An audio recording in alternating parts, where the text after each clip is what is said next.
Universitas Nusa Semenang Kupang.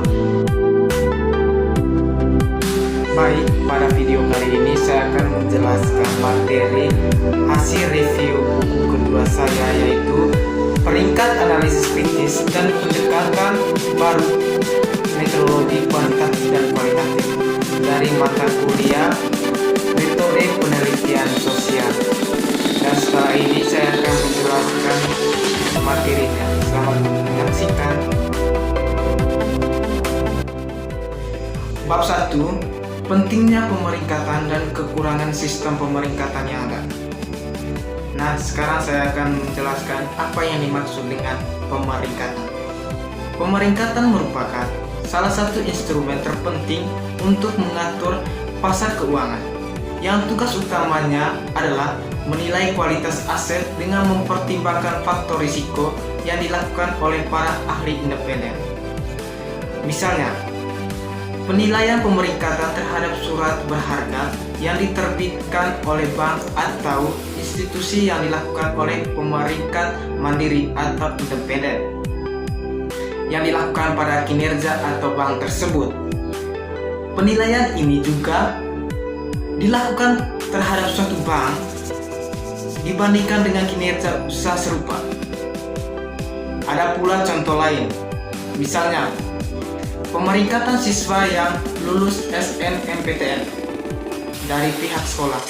Pihak sekolah menentukan pemeringkatan alias menentukan siswa yang eligible atau merupakan sistem yang dinyatakan lulus SNMPTN berdasarkan kuota LTMPT.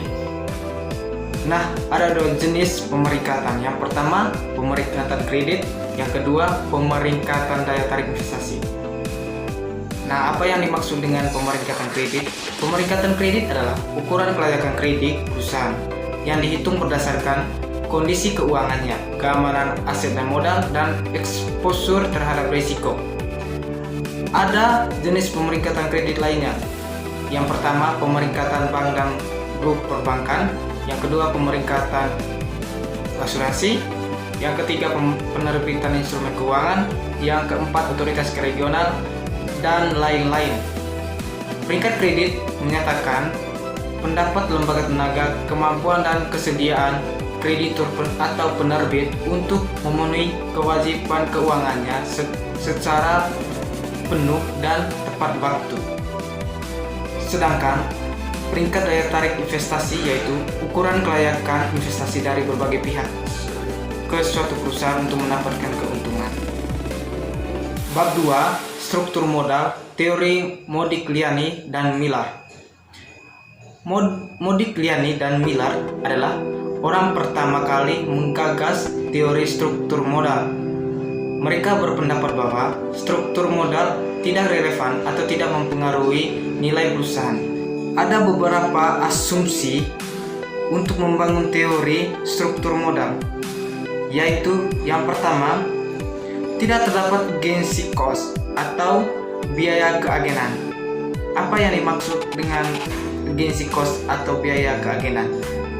Yaitu biaya penurunan kesejahteraan yang dialami oleh prinsipal dan kepentingan agen. Yang kedua, tidak ada pajak. Yang ketiga, investor dapat berhutang dengan tingkat suku bunga dengan perusahaan.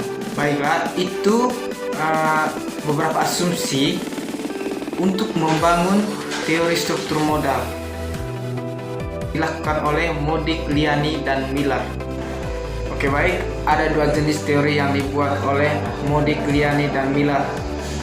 Yang pertama, teori tanpa pajak, dan yang kedua, teori dengan pajak.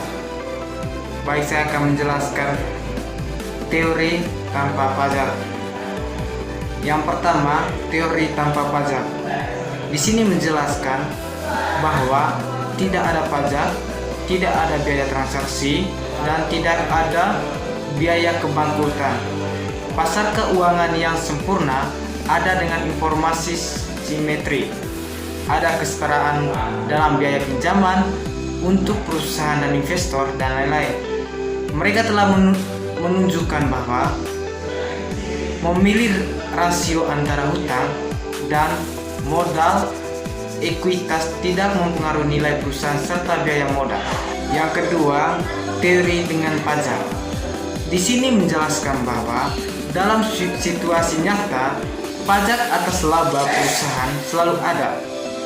Karena bunga yang dibayarkan atas utang dikeluarkan dari dasar pengenaan pajak. Hal itu mengarah pada apa yang disebut efek, yaitu nilai perusahaan yang menggunakan modal pinjaman lebih tinggi daripada nilai perusahaan yang dibiayai seluruhnya oleh ekuitas. Bab 3, modifikasi teori Modigliani dan Miller untuk kasus pajak uang muka atas pembayaran laba. Dalam bab ini kita membahas satu lagi batas teori Modigliani dan Miller, yaitu metode pajak atas pembayaran laba.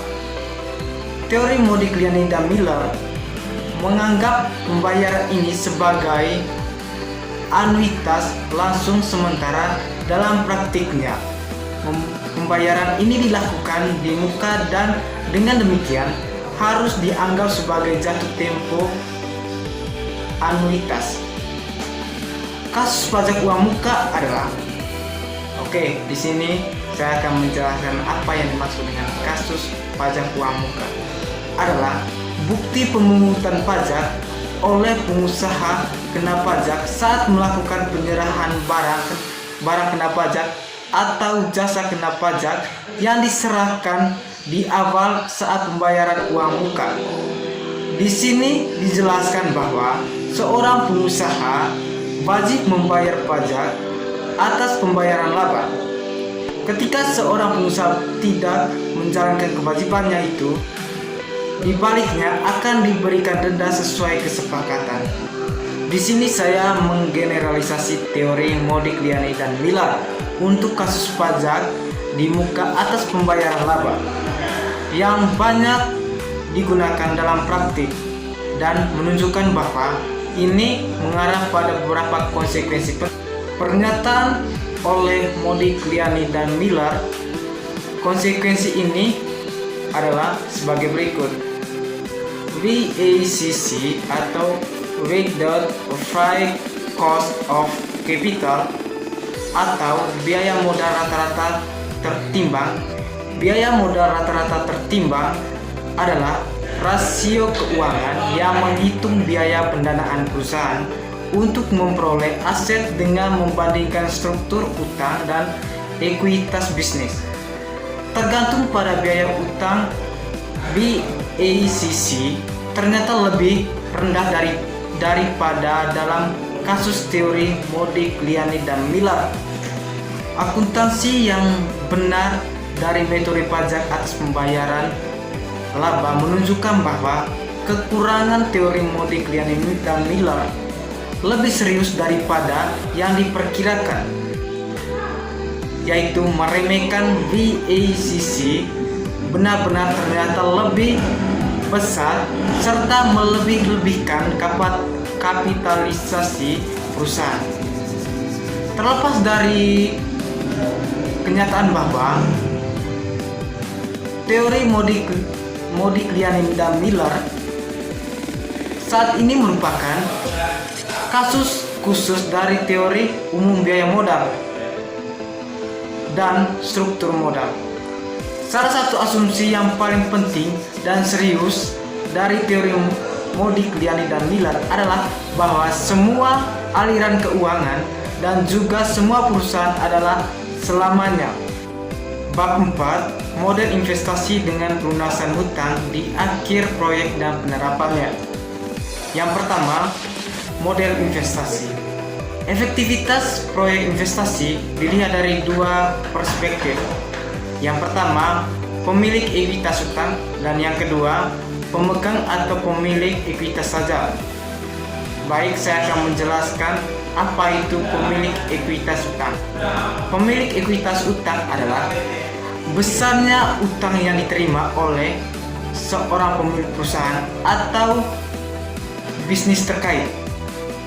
Biasa, seorang pemilik perusahaan harus memiliki utang di berbagai pihak untuk kelancaran bisnisnya. walaupun bisnisnya itu tidak sesuai dengan harapan, dia harus membayar utang yang dipinjam. Sedangkan pemegang atau pemilik ekuitas saja, yaitu besarnya kepemilikan seorang pemilik atau bisnis terkait. Untuk masing-masing kasus ini dihitung dengan dua cara, dengan pembagian arus kredit dan investasi. Yang kedua, tanpa pemisahan aliran. Dalam hal ini, arus operasi dan keuangan tidak dipisahkan dan didiskontokan dengan menggunakan kurs umum, atau di mana tentu saja VICC dapat dipilih. Kredit yang dapat diganti pada akhir proyek atau pada akhir periode dapat didiskontokan pada tingkat VICC yang sama atau pada tingkat biaya utang. Sekarang kita memilih tarif seragam dan opsi pertama. Baiklah teman-teman, itulah hasil materi yang saya bawa pada hari